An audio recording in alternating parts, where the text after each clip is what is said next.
Railway Koduru నియోజకవర్గాన్ని తిరుపతి జిల్లాలో కలపాలనే ప్రజల చిరకాల ఆకాంక్ష నెరవేరడంతో నియోజకవర్గం అంతటా ఆనందోత్సాహాలు వెల్లివిరిశాయి. ఈ సందర్భంగా రైల్వే కోడూరులో భారీ విజయోత్సవ ర్యాలీ నిర్వహించారు. 18 రోజులుగా సాగిన ఉద్యమానికి ప్రభుత్వ నిర్ణయం సానుకూలంగా స్పందించడంతో ప్రజలు సంబరాల్లో మునిగిపోయారు.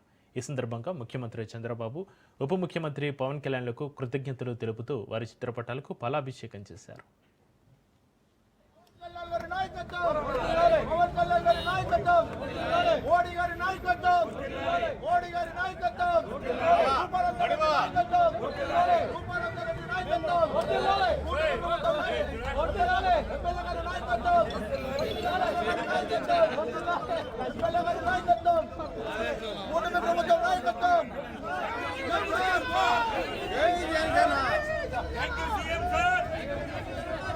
Thank you, Deputy CM sir.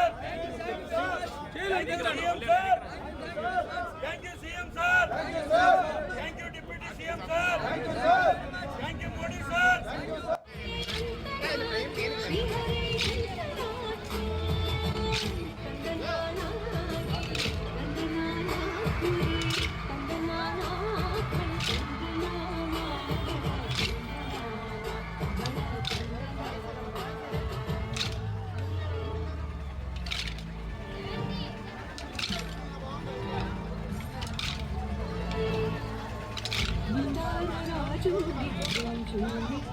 ఒకటే